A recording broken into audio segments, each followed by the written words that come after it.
ನಿಮಗೆ ತೊಂದರೆ ಇದ್ರೆ ಹೇಳಿ ಮಾತಾಡಿ ಒಂದು ಏನಾಯ್ತು ಇವಾಗ ಕಾಲ್ ಮಾಡಿರ್ತೀವಿ ಏನ್ ಟ್ರಾಫಿಕ್ ಒಂದು ಭಯಂಕರ ಟ್ರಾಫಿಕ್ ಜಾಸ್ತಿ ಆಗೈತ್ರಿ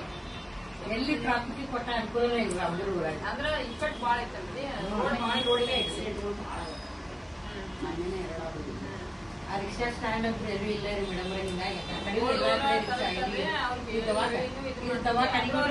ತರ್ಬಾಕು ಸ್ಥಳಾವಕಾಶ ಇಲ್ರಿ ಇಲ್ಲ ಅವ್ರಿಗೂ ಅನ್ನೋದು ತಪ್ಪಾಗಿದೆ ಒಟ್ಟ ಎಲ್ಲಿಯೂ ಇದ ಇಲ್ಲ ರೀ ಎಲ್ಲಾರ